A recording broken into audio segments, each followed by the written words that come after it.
Hello everyone, स्वागत है एक बार फिर से आपके अपने यूट्यूब चैनल स्टेट पीसीएस सब में। हम सॉल्व कर रहे हैं पीसीएस मंत्रा द्वारा संचालित टेस्ट सीरीज। ये छठा टेस्ट है। इसके पहले हमने 5 टेस्ट सॉल्व कर लिए हैं और ये पांचों टेस्ट जो है ये सब्जेक्ट वाइज हैं। आज का जो ये टेस्ट है ये जीएस का फुल लेंथ टेस्ट है। तो ये यूपी पीसीएस प्रीलिम्स परीक्षा के लिए है। साथ ही यदि आप यूपी पीसीएस और बिहार पीसीएस या फिर यूपी पीसीएस आरओ एग्जाम की प्रिपरेशन कर रहे हैं तो जीएस के लिए इस टेस्ट सीरीज़ को सॉल्व कर सकते हैं। काफ़ी अच्छी टेस्ट सीरीज़ है, इसको आप ज़रूर सॉल्व करिए और निश्चित रूप से आपको लाभ मिलेगा। तो पिछले वाले इसके यानी कि जो टेस्ट सीरीज़ 6 का पार्ट 1 था उसमें हमने क्वेश्चन 1 से लेकर के 86 तक सॉल्व किया था। आज हम सॉल्व करेंगे इसमें प्रश्न संख्या 87 से लेकर के 150 तक। तो वीडियो को लास्ट तक जरूर देखिएगा और वीडियो को लाइक एवं शेयर करना ना भूलिएगा। चैनल पे यदि नए हैं तो चैनल को प्लीज़ सब्सक्राइब कर लीजिए, साथ ही बेल आइकन को प्रेस कर लीजिए ताकि कोई भी वीडियो चैनल पे अपलोड हो तो सबसे पहले नोटिफिकेशन आपको प्राप्त हो। तो चलिए आगे बढ़ते हैं और सॉल्व करते हैं अपना ये टेस्ट सीरीज। तो प्रश्न संख्या 87 से हमें सॉल्व करना है। तो यहाँ पे प्रश्न है, राज्यपाल की शक्तियों के बारे में निम्नलिखित कथनों पर विचार कीजिए।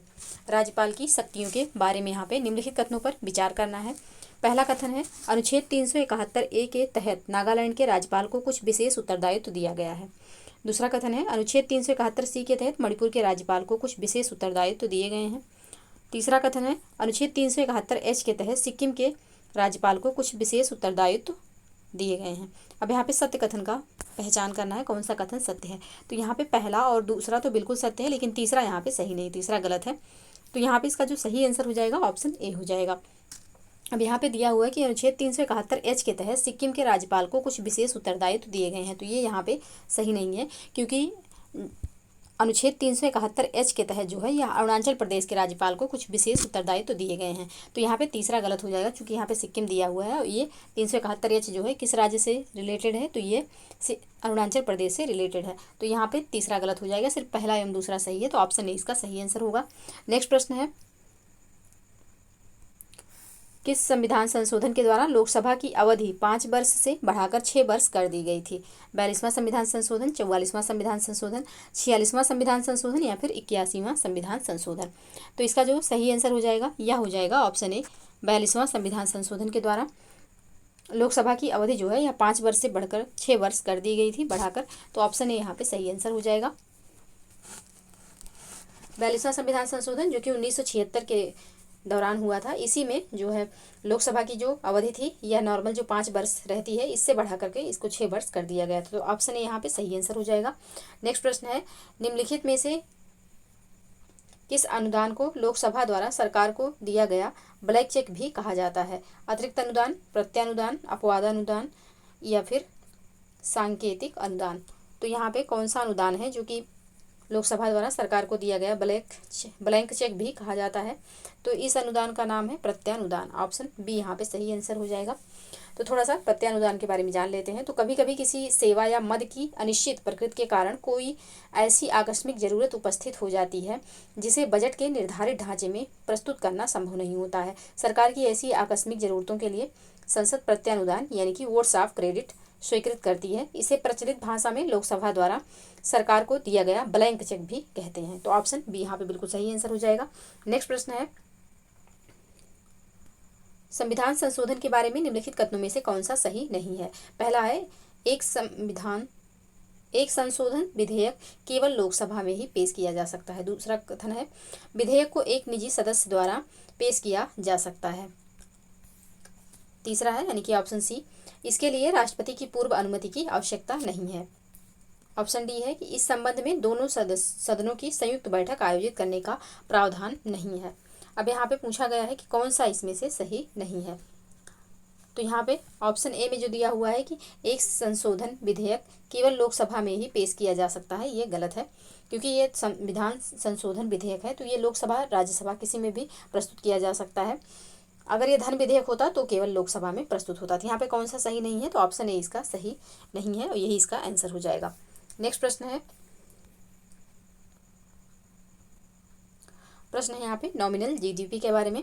तो नॉमिनल जीडीपी के संबंध में क्या असत्य है? पहला है इसकी गणना स्थिर कीमतों पर की जाती है। दूसरा कथन है वर्तमान में नॉमिनल जीडीपी की गणना के लिए आधार वर्ष 2011-12 है। तो कौन सा यहाँ पे सही है, यानी कि कौन सा इसमें से असत्य है? तो दोनों कथन यहाँ पे असत्य हो जाएंगे। ऑप्शन सी इसका सही आंसर होगा। अब यहाँ पे थोड़ा सा नॉमिनल जीडीपी के बारे में जानते हैं। तो नॉमिनल जीडीपी के संबंध में उपयुक्त दोनों कथन असत्य हैं। इसकी गणना के लिए चालू कीमतों का उपयोग किया जाता है। जो यहाँ पे स्थिर कीमत दिया हुआ है तो ये गलत हो जाएगा। चालू कीमतों का प्रयोग किया जाता है किसकी गणना में? तो नॉमिनल जीडीपी की गणना में। जबकि रियल जीडीपी की गणना के लिए स्थिर कीमतों का प्रयोग किया जाता है। वर्तमान में रियल जीडीपी की गणना के लिए आधार वर्ष जो है वह 2011-12 है। भारत में सांख्यिकी और कार्यान्वयन मंत्रालय स्थिर और चालू कीमतों के आधार पर प्रत्येक 3 माह में सकल मूल्यवर्धन की गणना करता है। तो ये जो 11-12 दिया हुआ है ये रियल जीडीपी का आधार वर्ष है, ना कि नॉमिनल जीडीपी का। तो यहाँ पे दोनों कथन इसलिए गलत हो जाएंगे। तो ऑप्शन सी यहाँ पे सही आंसर होगा, यानी कि दोनों ही कथन असत्य हैं। तो ऑप्शन सी सही आंसर हो जाएगा। नेक्स्ट प्रश्न है लखपति दीदी योजना के संबंध में क्या सही नहीं है? पहला कथन है यह योजना वर्ष 2023 में वित्त मंत्रालय द्वारा प्रारंभ की गई। और दूसरा कथन है इसके अंतर्गत 3 करोड़ महिलाओं को कौशल प्रशिक्षण प्रदान करके उन्हें सूक्ष्म उद्यम शुरू करने हेतु प्रोत्साहित किया जाएगा। अब यहाँ पे कौन सा सही है, कौन सा सही नहीं है? लखपति दीदी योजना के बारे में यहाँ पे दोनों कथनों में से कौन सा सही नहीं है? तो ऑप्शन ए में जो दिया हुआ है कि यह योजना 2023 में वित्त मंत्रालय द्वारा प्रारंभ की गई, यह यहाँ पे सही नहीं है। तो लखपति दीदी योजना जो है वर्ष 2023 में ग्रामीण विकास मंत्रालय द्वारा प्रारंभ की गई थी। 2023 तो ठीक है, लेकिन यहाँ पे जो मंत्रालय दिया हुआ है यह सही नहीं है। वित्त मंत्रालय के द्वारा नहीं, या ग्रामीण विकास मंत्रालय के द्वारा प्रारंभ की गई। तो पहला यहाँ पे गलत हो जाएगा, सिर्फ यहाँ पे दूसरा सही है। क्योंकि पूछा गया है प्रश्न में कौन सा सही नहीं है, तो ऑप्शन ए इसका सही आंसर हो जाएगा। नेक्स्ट प्रश्न है ट्रेजरी बिल के बारे में क्या सही नहीं है? ऑप्शन ए है यह सरकार द्वारा जारी अल्प अवधिक ऋण प्रपत्र होते हैं। ऑप्शन बी है इन पर ब्याज का भुगतान किया जाता है। ऑप्शन सी है इन्हें अंकित मूल्य के कम मूल्य पर जारी किया जाता है। ऑप्शन डी है राज्य सरकारें ट्रेजरी बिल जारी नहीं करती हैं। तो यहाँ पे कौन सा जो है ट्रेजरी बिल के बारे में सही नहीं है? प्रश्न में पूछा गया कौन सा यहाँ पे सही नहीं है। तो ऑप्शन बी में जो दिया हुआ है कि इन पर ब्याज का भुगतान किया जाता है, यह गलत है। ट्रेजरी बिल जो होता है यह शून्य कूपन प्रतिभूतियां होती हैं जिन पर ब्याज का भुगतान नहीं किया जाता। तो ऑप्शन बी यहाँ पे सही आंसर हो जाएगा। कौन सा यहाँ पे सही नहीं है? तो ऑप्शन बी ट्रेजरी बिल के बारे में सही नहीं है। नेक्स्ट प्रश्न है भारत में किसके द्वारा क्रेडिट रेटिंग एजेंसियों को विनियमित किया जाता है? ऑप्शन ए है भारतीय रिजर्व बैंक यानी कि आरबीआई। ऑप्शन बी है उद्योग संवर्धन और आंतरिक व्यापार विभाग। ऑप्शन सी है विदेश मंत्रालय। ऑप्शन डी है उपयुक्त में से कोई नहीं। तो यहाँ पे किसके द्वारा क्रेडिट रेटिंग एजेंसियों को विनियमित किया जाता है? तो जो भारत में सभी क्रेडिट रेटिंग एजेंसियों को भारतीय प्रतिभूति एवं विनिमय बोर्ड द्वारा यानी कि सेबी द्वारा इसे विनियमित किया जाता है। तो ऑप्शन यहाँ पे डी इसका सही आंसर हो जाएगा, यानी कि सेबी यहाँ पे है नहीं, तो उपयुक्त में से कोई नहीं इसका सही आंसर हो जाएगा। नेक्स्ट प्रश्न है निम्नलिखित में से कौन सी रिपोर्ट अंतर्राष्ट्रीय मुद्रा कोष यानी कि IMF के द्वारा जारी की जाती है? ऑप्शन ए है वैश्विक वित्तीय स्थिरता रिपोर्ट। ऑप्शन बी है world development report. Option C है विश्व निवेश रिपोर्ट। ऑप्शन डी है प्रौद्योगिकी एवं नवाचार रिपोर्ट। तो कौन सा यहाँ पे ऐसी रिपोर्ट है जिसको अंतर्राष्ट्रीय मुद्रा कोष यानी कि IMF के द्वारा जारी किया जाता है? तो इसका सही आंसर हो जाएगा ऑप्शन ए। वैश्विक वित्तीय स्थिरता रिपोर्ट जो है यह IMF के द्वारा जारी किया जाता है। तो ऑप्शन ए यहाँ पे सही आंसर हो जाएगा। जबकि जो ये वर्ल्ड डेवलपमेंट रिपोर्ट है या WB यानी कि विश्व बैंक के द्वारा जारी किया जाता है, और विश्व निवेश रिपोर्ट जो है और प्रौद्योगिकी एवं नवाचार रिपोर्ट, ये दोनों रिपोर्ट किसके द्वारा? तो अंकटाड के द्वारा जारी किए जाते हैं। तो ऑप्शन ए यहाँ पे सही आंसर हो जाएगा। IMF के द्वारा वैश्विक वित्तीय स्थिरता रिपोर्ट जारी की जाती है। ऑप्शन ए बिल्कुल सही आंसर हो जाएगा। नेक्स्ट प्रश्न है केंद्रीय अंतरिम बजट 2024-25 में कितने प्रतिशत राजकोषीय घाटा अनुमानित है?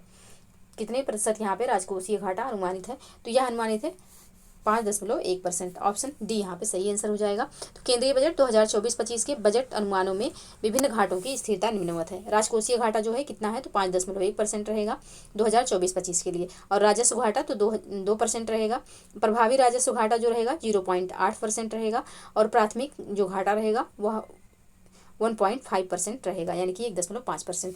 तो ऑप्शन डी यहाँ पे इसका सही आंसर हो जाएगा। नेक्स्ट प्रश्न है थोक मूल्य सूचकांक यानी कि होल प्राइस इंडेक्स के संबंध में क्या सही नहीं है? ऑप्शन ए है इस सूचकांक के मापन में सेवाओं को शामिल नहीं किया जाता है। ऑप्शन बी है इसमें विनिर्मित वस्तुओं को अधिक महत्व दिया जाता है। ऑप्शन सी है इसे राष्ट्रीय सांख्यिकी कार्यालय यानी कि यूनेस्को द्वारा जारी किया जाता है। ऑप्शन डी है उपयुक्त में से कोई नहीं। तो यहाँ पे थोक मूल्य सूचकांक के संबंध में कौन सा यहाँ पे सही नहीं है? तो इसका जो सही आंसर हो जाएगा यह हो जाएगा ऑप्शन सी, इसे राष्ट्रीय सांख्यिकी कार्यालय द्वारा जारी किया जाता है। यह कथन यहाँ पे गलत है, क्योंकि जो थोक मूल्य सूचकांक है यह वाणिज्य और उद्योग मंत्रालय के द्वारा जारी किया जाता है। तो ऑप्शन सी यहाँ पे सही नहीं है, यही इसका आंसर हो जाएगा। बाकी तीनों कथन बिल्कुल सही है।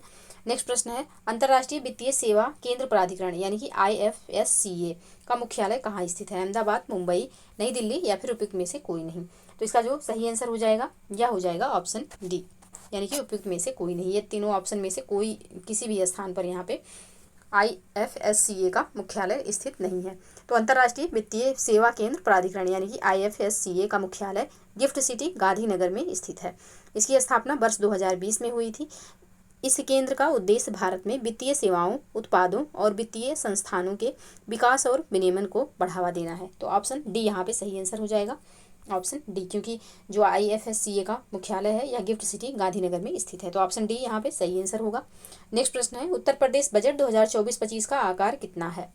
तो उत्तर प्रदेश बजट जो है यह 2024-25 का जो आकार है यह है 7,36,437.71 करोड़ रुपए, जबकि राजकोषीय घाटा जो है वह GDP का 3.46% अनुमानित है। तो इसका जो सही आंसर हो जाएगा यह हो जाएगा ऑप्शन बी। नेक्स्ट प्रश्न है भारत की किस समिति द्वारा गरीबी रेखा निर्धारण हेतु संशोधित मिक्स्ड रेफरेंस पीरियड यानी कि MMRP अपनाने की अनुशंसा की गई? सुरेश तेंदुलकर समिति, SR हासिम और NC सक्सेना समिति, C रंगराजन समिति या फिर लकड़ावाला समिति? तो यहाँ पे इसका जो सही आंसर हो जाएगा यह हो जाएगा ऑप्शन सी, C रंगराजन समिति के द्वारा गरीबी रेखा निर्धारण हेतु संशोधित मिक्स्ड रेफरेंस पीरियड यानी कि MMRP अपनाने की अनुशंसा की गई थी। तो ऑप्शन सी यहाँ पे सही आंसर हो जाएगा। और C रंगराजन समिति कब गठित हुई थी? 2012 में। वर्ष भी याद रखिएगा, ऑप्शन सी यहाँ पे सही आंसर हो जाएगा। नेक्स्ट प्रश्न है इन्वर्टेड ड्यूटी स्ट्रक्चर के कारण किसी देश की विनिर्माण प्रक्रिया पर क्या प्रभाव पड़ता है? पहला पॉइंट है यहाँ पे विनिर्माण प्रक्रिया में तेजी आती है, दूसरा है विनिर्माण प्रक्रिया में गिरावट आती है, तीसरा पॉइंट है विनिर्माण प्रक्रिया में प्रतिस्पर्धा बढ़ती है और चौथा पॉइंट है विनिर्माण प्रक्रिया में प्रतिस्पर्धा घटती है। तो इसका यहाँ पे नीचे ऑप्शन दिया है और कूट के प्रयोग से यहाँ पे आंसर बताना है। तो इसका जो सही आंसर हो जाएगा यह हो जाएगा आपका ऑप्शन, यानी कि विनिर्माण प्रक्रिया में गिरावट आती है और विनिर्माण प्रक्रिया में प्रतिस्पर्धा घटती है। तो ऑप्शन बी यहाँ पे सही आंसर हो जाएगा। इन्वर्टेड ड्यूटी स्ट्रक्चर के कारण जो है किसी देश की विनिर्माण प्रक्रिया में गिरावट आती है और साथ ही विनिर्माण प्रक्रिया में प्रतिस्पर्धा जो है यह घटती है। तो ऑप्शन बी यहाँ पे बिल्कुल सही आंसर हो जाएगा। नेक्स्ट प्रश्न है उपभोक्ता मूल्य सूचकांक यानी कि कंज्यूमर प्राइस इंडेक्स के मापन में शामिल घटकों कंपोनेंट्स में सर्वाधिक भारांश यानी कि वेट किसका होता है? आवास, ईंधन, खाद्य एवं पेय या फिर उपयुक्त में से कोई नहीं। तो यहाँ पे इसका जो सही आंसर हो जाएगा यह हो जाएगा खाद्य एवं पेय पदार्थ का जो है वेटेज सबसे अधिक होता है। ऑप्शन सी यहाँ पे सही आंसर हो जाएगा। नेक्स्ट प्रश्न है एक विद्युत संधारित्र क्या है? तो एक विद्युत संधारित्र जो है यह क्या है? तो यह है एक उपकरण जो विद्युत ऊर्जा को संचित करता है। तो ऑप्शन ए यहाँ पे सही आंसर हो जाएगा। नेक्स्ट प्रश्न है निम्नलिखित में से किस तत्व को कृत्रिम उपग्रह के ईंधन के रूप में प्रयोग किया जाता है? हीलियम, लिथियम, नाइट्रोजन या फिर ऑक्सीजन? तो इसका जो सही आंसर हो जाएगा कृत्रिम उपग्रहों में लिथियम को ईंधन के रूप में प्रयोग किया जाता है। तो ऑप्शन बी यहाँ पे सही आंसर होगा। नेक्स्ट प्रश्न है किसी पदार्थ के विलयन को गर्म करने से उसकी विलेयता पर निम्नलिखित में से क्या प्रभाव पड़ता है? पहला है बढ़ती है, ऑप्शन बी है घटती है, ऑप्शन सी है स्थिर रहती है या फिर इनमें से कोई नहीं। तो यहाँ पे इसका जो सही आंसर हो जाएगा यह हो जाएगा बढ़ती है, यानी कि किसी पदार्थ के विलयन को यदि गर्म करने से उसकी विलेयता पर जो है क्या प्रभाव पड़ता है? तो उसकी विलेयता जो है वह बढ़ जाती है। तो ऑप्शन ए यहाँ पे सही आंसर हो जाएगा। नेक्स्ट प्रश्न है निम्नलिखित कथनों पर विचार कीजिए। पहला कथन है टिंचर आयोडीन और एल्कोहल का विलयन होता है। दूसरा कथन है वात युक्त पेय में कार्बन डाइऑक्साइड घुली होती है। कौन सा यहाँ पे सही है? तो दोनों कथन यहाँ पे बिल्कुल सही है। आयोडीन और एल्कोहल के विलयन को टिंचर आयोडीन कहते हैं। इस विलयन का उपयोग जो है यह रोगाणुरोधक के रूप में संक्रमण के बचाव के लिए चोट या कटे पर किया जाता है। वात युक्त पेय जैसे सोडा, जल, कोक इत्यादि तरल विलयनों में गैस के रूप में कार्बन डाइऑक्साइड घुली होती है। तो ऑप्शन सी यहाँ पे सही आंसर हो जाएगा, दोनों कथन सही हैं। नेक्स्ट प्रश्न है, निम्नलिखित में से कौन सा कोशिका निकाय कोशिका में प्रोटीन के संश्लेषण के लिए उत्तरदायी है? गाल्जी संरचना, राइबोसोम, लाइसोसोम या फिर केंद्रक? तो इसका यहाँ पे सही आंसर हो जाएगा राइबोसोम। ऑप्शन बी यहाँ पे सही आंसर होगा। राइबोसोम राइबोन्यूक्लिक एसिड अम्ल व प्रोटीन की बनी होती है। यह प्रोटीन संश्लेषण के लिए उपयुक्त स्थान प्रदान करती है। यह प्रोटीन का उत्पादन स्थल है, इसलिए इसे प्रोटीन की फैक्ट्री भी कहा जाता है। यानी कि राइबोसोम को जो है प्रोटीन की फैक्ट्री भी कहते हैं। तो ऑप्शन बी यहाँ पे सही आंसर हो जाएगा। नेक्स्ट प्रश्न है, एक मानव हृदय कब आराम करता है? कभी नहीं, निद्रावस्था में, आराम की स्थिति में, उपयुक्त में से कोई नहीं। तो यहाँ पे इसका जो सही आंसर हो जाएगा यह हो जाएगा ऑप्शन डी। यानी कि एक मानव का जो हृदय होता है या दो धड़कनों के बीच में जो समय मिलता है उसी में वो रेस्ट करता है।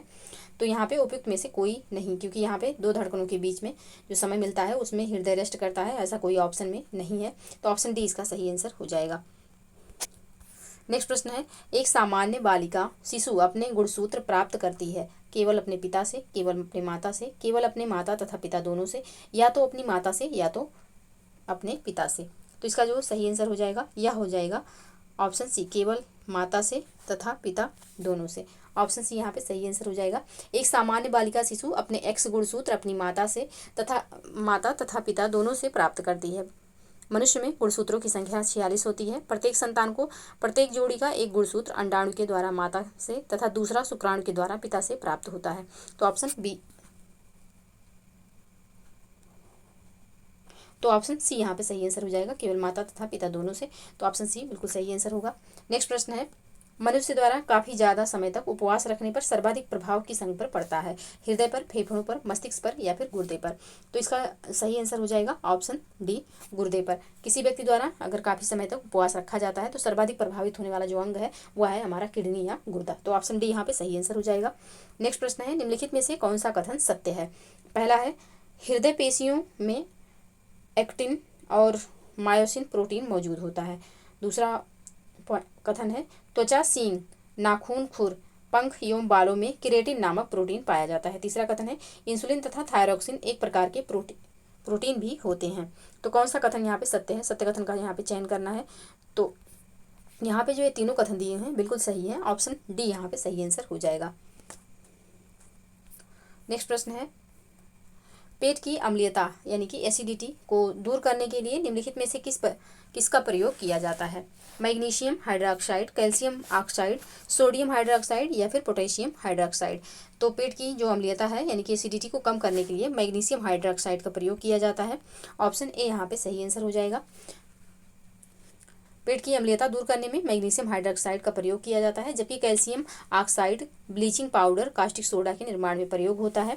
कैल्शियम ऑक्साइड और साथ ही सोडियम हाइड्रोक्साइड जो है यह साबुन निर्माण, दवा निर्माण में इसका यूज होता है। और पोटेशियम हाइड्रोक्साइड जो है यह गैस के अवशोषण में प्रयुक्त किए जाते हैं। तो यहाँ पे पेट की अम्लीयता को दूर करने के लिए जो प्रयोग होता है वह है मैग्नीशियम हाइड्रोक्साइड। तो ऑप्शन यहाँ पे सही आंसर हो जाएगा। नेक्स्ट प्रश्न है, निम्नलिखित में से कौन सा कथन सत्य नहीं है?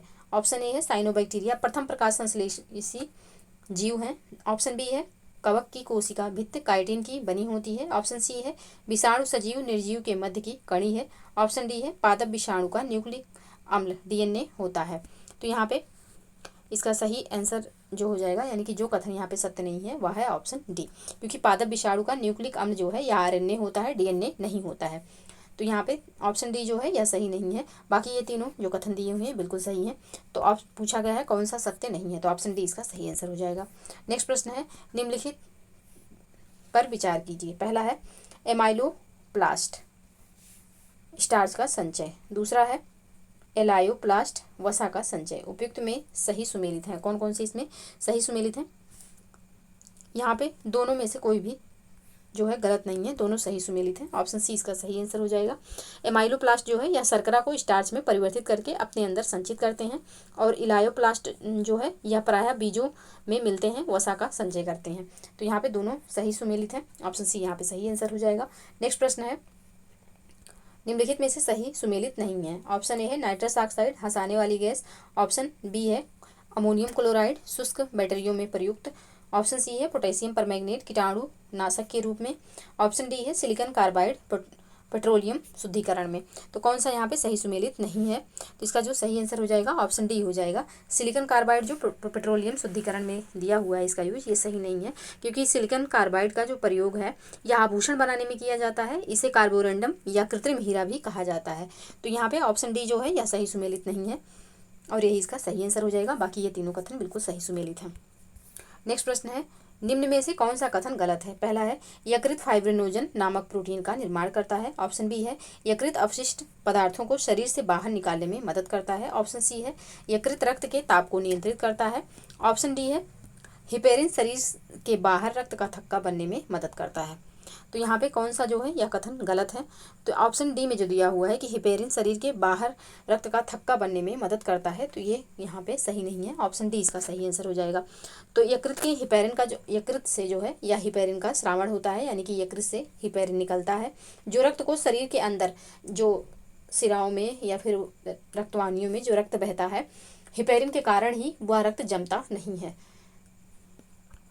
तो इस वजह से यह शरीर के अंदर होता है, शरीर के बाहर नहीं। और ये हिपेरिन जो है यह रक्त का थक्का बनाने में मदद नहीं करता है, या रक्त का थक्का नहीं बनने देता है शरीर के अंदर। अगर रक्त का थक्का बन जाए तो इंसान की मौत हो सकती है। तो हिपेरिन जो है इसलिए महत्वपूर्ण है और रक्त का थक्का बनाने में विटामिन के जो है वह योगदान देता है। तो यहाँ पे ऑप्शन डी जो है या विटामिन के की विशेषता यहाँ पे बता रहा है, ना कि हिपेरिन की। तो ऑप्शन डी यहाँ पे सही नहीं है, यही इसका आंसर हो जाएगा।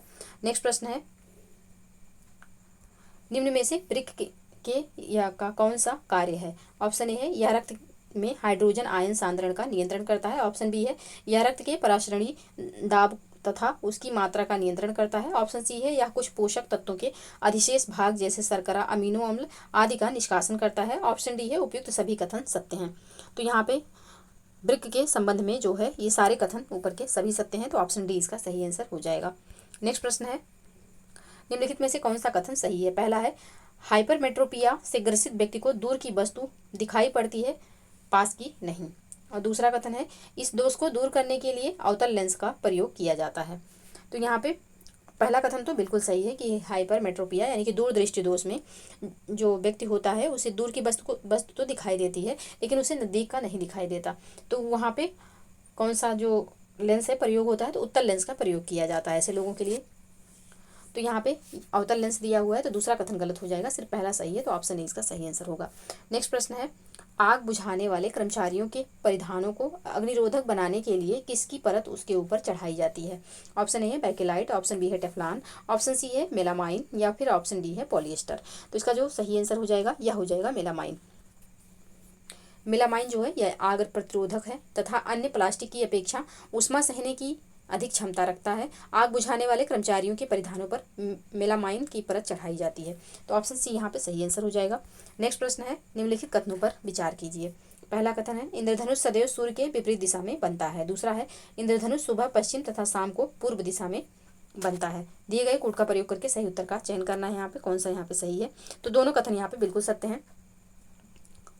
ऑप्शन ए यहाँ पे सही आंसर हो जाएगा। तो जो इंद्रधनुष है यह सदैव सूर्य के विपरीत दिशा में बनता है। जब सूर्य के प्रकाश का जल की बूंदों द्वारा वर्षा विक्षेपण कर दिया जाता है तथा अपवर्तन परावर्तन तथा पूर्ण आंतरिक परावर्तन के द्वारा सम्मिलित प्रभाव से बनता है। सुबह इंद्रधनुष पश्चिम की दिशा में तथा शाम को पूर्व की दिशा में दिखाई पड़ता है। तो ऑप्शन ए यहाँ पे बिल्कुल सही आंसर हो जाएगा। नेक्स्ट प्रश्न है, फ्यूज तार के संबंध में कौन सा कथन सत्य है। पहला है इसके पदार्थ का गलनांक उच्च होता है। दूसरा है उच्च कोटि का फ्यूज तार टिन का बना होता है। अब यहाँ पे कौन सा कथन सही है, तो यहाँ पे केवल दूसरा कथन सही है, ऑप्शन बी यहाँ पे सही आंसर हो जाएगा। क्योंकि फ्यूज के जो तार होता है पदार्थ का गलनांक उच्च नहीं होता है, ये कम होता है। तो पहला कथन यहाँ पे गलत हो जाएगा, सिर्फ दूसरा सही है, तो ऑप्शन बी इसका सही आंसर हो जाएगा। नेक्स्ट प्रश्न है, निम्नलिखित में से किस क्षेत्र में लेजर किरणों का प्रयोग होता है। ऑप्शन ए है आंकड़ों के संग्रहण में, ऑप्शन बी है होलोग्राफी में, ऑप्शन सी है प्रतिरक्षा में, ऑप्शन डी है उपयुक्त सभी में।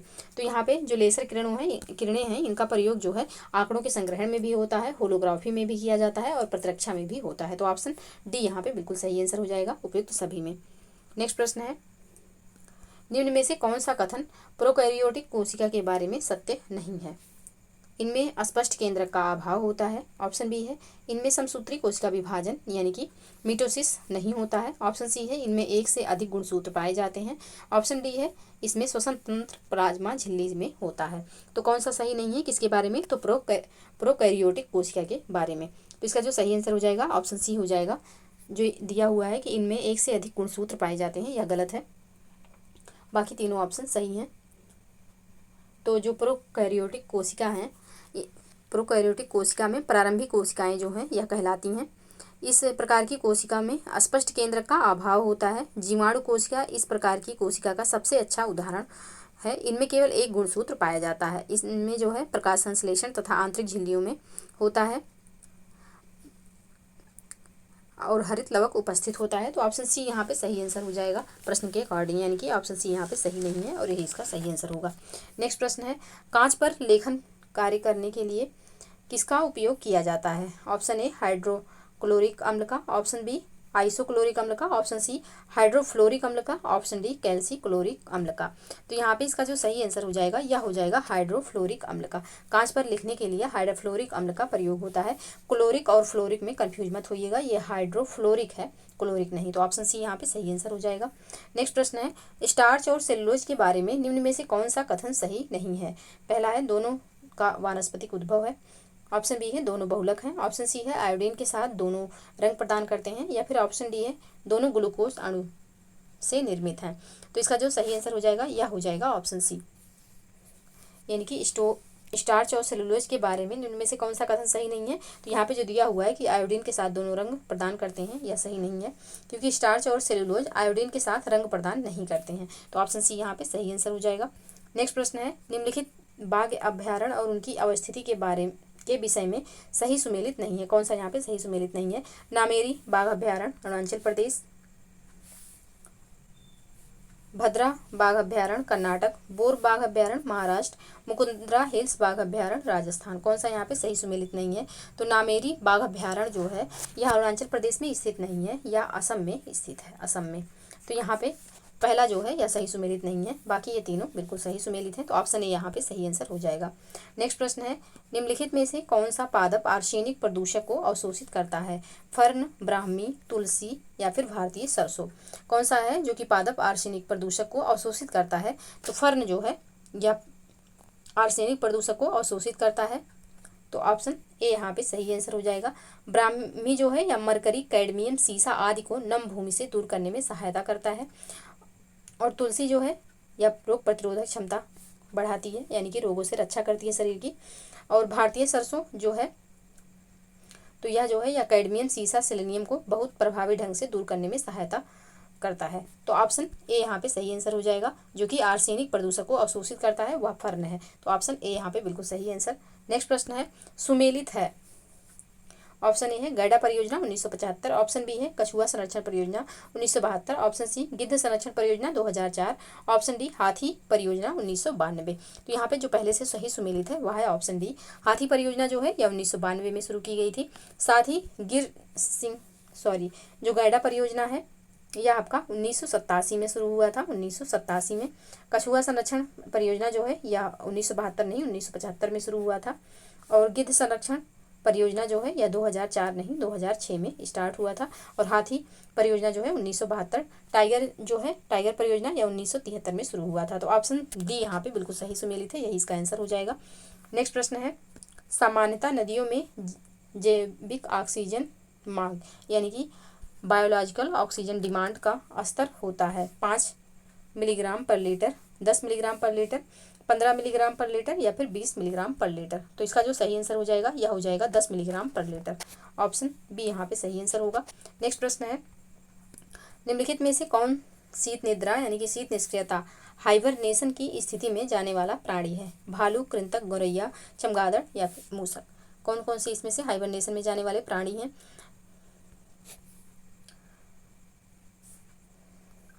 तो यहाँ पे गौरैया को छोड़ के बाकी सभी यानी कि भालू, कृंतक और चमगादड़, मूषक ये सभी जो है या शीत निष्क्रिय हैं। तो ऑप्शन सी यहाँ पे सही आंसर हो जाएगा।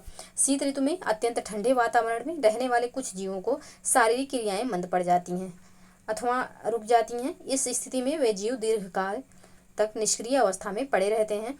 यह अवस्था शीत निष्क्रियता कहलाती है। शीत निष्क्रियता की स्थिति में जाने वाले प्राणियों में चमगादड़, गिलहरी, भालू, स्कंद, मूसक, छिपकली आदि आते हैं। तो ऑप्शन सी यहाँ पे सही आंसर हो जाएगा। नेक्स्ट प्रश्न है महोगनी, रोजवुड, आबनूस निम्नलिखित में से किस प्रकार के वनों से संबंधित वृक्ष हैं? तो महोगनी, रोजवुड, आबनूस जो है यह उष्णकटिबंधीय सदाबहार वन से संबंधित वृक्ष हैं। तो ऑप्शन ए यहाँ पे इसका सही आंसर हो जाएगा। नेक्स्ट प्रश्न है राष्ट्रीय उद्यान एवं उनसे संबंधित क्षेत्रों के संबंध में निम्नलिखित में से सुमेलित नहीं है। कैबुल लामजाओ राष्ट्रीय उद्यान मणिपुर, मोल्लम राष्ट्रीय उद्यान गोवा, नामेरी राष्ट्रीय उद्यान असम, फांगपुई ब्लू माउंटेन राष्ट्रीय उद्यान मेघालय। कौन सा यहाँ पे सही सुमेलित नहीं है? तो ऑप्शन डी में जो दिया हुआ है फांगपुई ब्लू माउंटेन राष्ट्रीय उद्यान मेघालय में नहीं है, यह मिजोरम में स्थित है। तो ऑप्शन डी यहाँ पे सही सुमेलित नहीं है, यही इसका सही आंसर हो जाएगा। बाकी ये तीनों बिल्कुल सही सुमेलित है। तो ऑप्शन डी यहाँ पे सही आंसर होगा। नेक्स्ट प्रश्न है निम्नलिखित में से किस सम्मेलन संधि को पर्यावरण का मैग्ना कार्टा की संज्ञा दी जाती है? स्टॉकहोम सम्मेलन 1972, मॉन्ट्रियल सम्मेलन 1987, क्योटो प्रोटोकॉल 1997 या फिर कोपेनहेगन सम्मेलन 2009। किसको जो है या पर्यावरण का मैग्ना कार्टा कहा जाता है? तो स्टॉकहोम सम्मेलन 1972 को पर्यावरण का मैग्ना कार्टा भी कहा जाता है। तो ऑप्शन ए यहाँ पे सही आंसर हो जाएगा। नेक्स्ट प्रश्न है निम्नलिखित में से कौन सा बांध बेतवा नदी पर स्थित नहीं है? माता टीला बांध, रिहंद बांध, राजघाट बांध या फिर परीक्षा बांध। तो कौन सा इसमें से बेतवा नदी पर स्थित नहीं है? तो ऑप्शन बी में जो रिहंद बांध दिया हुआ है यह सोनभद्र जिले में रिहंद नदी पर स्थित बांध है। तो ये बेतवा नदी पर स्थित नहीं है। ऑप्शन बी इसका सही आंसर हो जाएगा। बाकी माता टीला बांध, राजघाट बांध और परीक्षा बांध ये जो है यह बेतवा नदी पर स्थित है। तो ऑप्शन बी यहाँ पे सही आंसर हो जाएगा। नेक्स्ट प्रश्न है निम्नलिखित नगरों में से कौन सा नगर एक नगर निगम नहीं है? गोरखपुर, शाहजहांपुर, सहारनपुर, आजमगढ़। तो यहाँ पे आजमगढ़ जो है यह नगर निगम नहीं है। आप लोगों को पता होगा कि उत्तर प्रदेश में टोटल जो है 17 नगर निगम है। सबसे नया जो स्थापित नगर निगम है वह शाहजहांपुर है, जो कि अप्रैल 2018 में नगर निगम घोषित हुआ था। तो ऑप्शन डी यहाँ पे आजमगढ़ में नगर निगम नहीं है। तो ऑप्शन डी इसका सही आंसर हो जाएगा। बाकी गोरखपुर, शाहजहांपुर और सहारनपुर में ऑलरेडी नगर निगम स्थित है। तो ऑप्शन डी यहाँ पे सही आंसर हो जाएगा। नेक्स्ट प्रश्न है निम्न कथनों में से असत्य कथन की पहचान कीजिए। उत्तर प्रदेश की दशकीय वृद्धि दर 20.23% रही है। उत्तर प्रदेश का जनघनत्व 829 व्यक्ति प्रति वर्ग किलोमीटर रहा है। उत्तर प्रदेश की साक्षरता दर 68.2% रही है। और उत्तर प्रदेश में 2001 से 2011 के दौरान साक्षरता दर में 11.36% की वृद्धि हुई है। कौन सा कथन यहाँ पे असत्य है? असत्य कथन का चयन करना है। तो ऑप्शन सी में जो दिया हुआ है कि उत्तर प्रदेश की साक्षरता दर जो है 68.2% रही है। तो उत्तर प्रदेश की साक्षरता दर 68 नहीं 67.7% रही है। तो यहाँ पे ऑप्शन सी सही नहीं है, यही इसका आंसर हो जाएगा। नेक्स्ट प्रश्न है निम्न में से किस जिले को अंतर्राष्ट्रीय सीमा स्पर्श नहीं करती? बलरामपुर, पीलीभीत, बस्ती या फिर महाराजगंज। तो बस्ती जो है इसे कोई अंतर्राष्ट्रीय सीमा स्पर्श नहीं करती है। ऑप्शन सी यहाँ पे सही आंसर हो जाएगा। बाकी जो नेपाल से लगे हुए उत्तर प्रदेश के जिले हैं वो कौन कौन से जिले हैं? तो 7 जिले हैं, जिनमें जो है महाराजगंज, सिद्धार्थनगर, बलरामपुर, श्रावस्ती, बहराइच, लखीमपुर और पीलीभीत आते हैं। तो ये अंतर्राष्ट्रीय सीमा बनाते हैं ये 7 जिले। तो उसमें बस्ती नहीं आता है। तो ऑप्शन सी इसका सही आंसर हो जाएगा। नेक्स्ट प्रश्न है जोगनी नृत्य, बधाई नृत्य तथा बहुरूपिया नृत्य उत्तर प्रदेश के किस क्षेत्र से संबंधित है? बुंदेलखंड क्षेत्र, ब्रज क्षेत्र, पूर्वांचल क्षेत्र या फिर अवध क्षेत्र। तो ये जो सारे नृत्य हैं ये किस क्षेत्र से संबंधित है? तो ये अवध क्षेत्र से संबंधित है। ऑप्शन डी यहाँ पे सही आंसर हो जाएगा। नेक्स्ट प्रश्न है निम्नलिखित में से कौन सा युग्म सुमेलित है? नॉलेज पार्क लखनऊ, बारूदी factory Modinagar, leather technology park Unnao, पहला पशु युद्ध स्मारक आगरा। कौन सा यहाँ पे सही सुमेलित है? तो ऑप्शन सी में जो दिया हुआ है लेदर टेक्नोलॉजी पार्क उन्नाव ये बिल्कुल सही सुमेलित है। नॉलेज पार्क लखनऊ में नहीं ग्रेटर नोएडा में है। बारूद फैक्ट्री जो है यह ललितपुर में स्थित है। और पहला पशु युद्ध स्मारक जो है यह आगरा में नहीं मेरठ में बनाया गया है।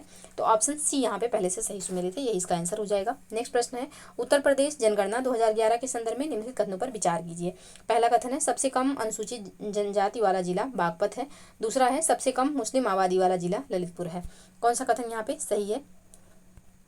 सही कथन का चयन करना है। दोनों कथन यहाँ पे बिल्कुल सही है। ऑप्शन सी इसका सही आंसर हो जाएगा। नेक्स्ट प्रश्न है उत्तर प्रदेश की जनजातियों के संदर्भ में निम्नलिखित कथनों पर विचार कीजिए।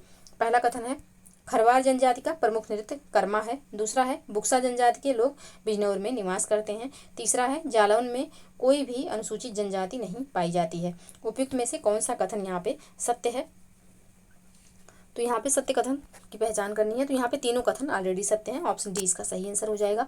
नेक्स्ट प्रश्न है, कथन कारण से संबंधित प्रश्न है। कथन है पारिस्थितिकी तंत्र में सौर ऊर्जा विभिन्न रूपों में प्रवाहित होती है। कारण क्या है कि पारिस्थितिकी तंत्र सौर ऊर्जा विकिरण के रूप में ऊर्जा के निवेश से कार्यशील होता है। तो कौन सा यहाँ पे इसका सही आंसर होगा? तो यहाँ पे कथन कारण दोनों सत्य हैं तथा कारण कथन की व्याख्या नहीं करता है, ऑप्शन डी इसका सही आंसर हो जाएगा। नेक्स्ट प्रश्न है, संकटग्रस्त सूची में शामिल संगाई या फिर थामिल मृग भारत के निम्नलिखित में से किस क्षेत्र में पाए जाते हैं? तो थामिल मृग जो है या भारत के मणिपुर क्षेत्र में पाए जाते हैं, ऑप्शन ए यहाँ पे सही आंसर हो जाएगा, जिसको डांसिंग डियर भी कहा जाता है। और कहाँ पाए जाते हैं? तो केबुल लामजाओ राष्ट्रीय उद्यान में, ऑप्शन ए यहाँ पे सही आंसर हो जाएगा। नेक्स्ट प्रश्न है, निम्नलिखित में से भारत के किस राष्ट्रपति ने 4 प्रधानमंत्रियों के साथ कार्य किया था? बीडी जत्ती, डॉक्टर शंकर दयाल शर्मा, फखरुद्दीन अली अहमद या फिर उपयुक्त में से कोई नहीं। तो इसका सही आंसर हो जाएगा option B, doctor Shankar Dayal Sharma ने भारत के 4 प्रधानमंत्रियों के साथ कार्य किया था। इनका कार्यकाल जो था यह 25 जुलाई 1992 से 25 जुलाई 1997 तक था। तो ऑप्शन बी यहाँ पे सही आंसर हो जाएगा। नेक्स्ट प्रश्न है, संविधान सभा में अनुसूचित जनजाति के कितने सदस्य शामिल हैं? 26, 33, 73 या फिर 89? तो यहाँ पे 33 सदस्य शामिल हैं अनुसूचित जनजाति के संविधान सभा में शामिल थे, ऑप्शन बी यहाँ पे सही आंसर हो जाएगा। नेक्स्ट प्रश्न है, निम्नलिखित में से किस परिस्थिति में किसी संसद सदस्य को अयोग्य घोषित कर दिया जाता है? निम्नलिखित में से किस परिस्थिति में किसी संसद सदस्य को अयोग्य घोषित कर दिया जाता है? पहला कथन है यदि वह अपने राजनीतिक दल में सदस्यता स्वेच्छा से छोड़ देता है। दूसरा है यदि कोई निर्दलीय सदस्य के रूप में निर्वाचन के बाद किसी दल में शामिल हो जाता है। दूसरा कथन है यदि वह अपनी राजनीतिक पार्टी के द्वारा दिए गए निर्देशों के विपरीत मतदान करता है। अब दिए गए कूट का प्रयोग करके यहाँ पे सही कथन का चयन करना है। तो यहाँ पे इसका जो सही कथन है यह हो जाएगा ऑप्शन डी, यानी कि तीनों कथन यहाँ पे सही हैं, ऑप्शन डी इसका सही आंसर हो जाएगा। तो इन तीनों परिस्थितियों में किसी भी संसद सदस्य को अयोग्य घोषित किया जा सकता है। तो ऑप्शन डी यहाँ पे सही आंसर होगा। नेक्स्ट प्रश्न है, निम्नलिखित में से किन परिस्थितियों में संसद राज्य सूची के विषय पर कानून बना सकती है? पहला है राष्ट्रीय आपातकाल के समय, दूसरा है राष्ट्रपति शासन के समय, तीसरा है कम से कम 3 या अधिक राज्यों के अनुरोध पर, ऑप्शन चौथा है यहाँ पे चौथा पॉइंट है अंतर्राष्ट्रीय समझौतों को लागू करने के लिए। अब यहाँ पे कूट से सही आंसर बताना है।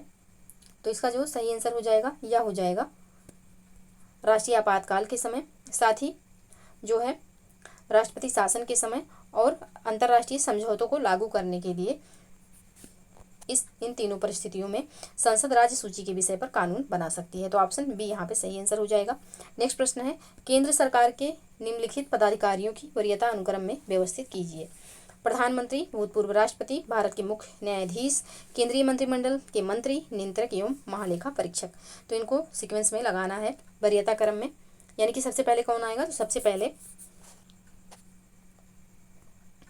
जो आएंगे वह हो जाएंगे प्रधानमंत्री फर्स्ट पे, फिर दूसरे पे हो जाएंगे भूतपूर्व राष्ट्रपति, फिर तीसरे पे भारत के मुख्य न्यायाधीश, फिर चौथे पर केंद्रीय मंत्रिमंडल के मंत्री और फिर 5वें नंबर पर आएंगे नियंत्रक एवं महालेखा परीक्षक। यानी कि ये पहले से सीक्वेंस से ही दिया हुआ है, इसको लगाना नहीं है। तो इसका जो सही आंसर हो जाएगा यह हो जाएगा ऑप्शन ए, यानी कि 1, 2, 3, 4, 5, ऑप्शन ए यहाँ पे सही आंसर होगा। नेक्स्ट प्रश्न है, चुनार, चुर्क, डाला इन स्थानों पर स्थापित कारखाने किस उद्योग से संबंधित है? कालीन, सीमेंट, चीनी, कोयला। तो चुनार, चुर्क, डाला जो है यह किससे संबंधित है? तो यह सीमेंट उद्योग है, ऑप्शन बी यहाँ पे सही आंसर हो जाएगा। नेक्स्ट प्रश्न है,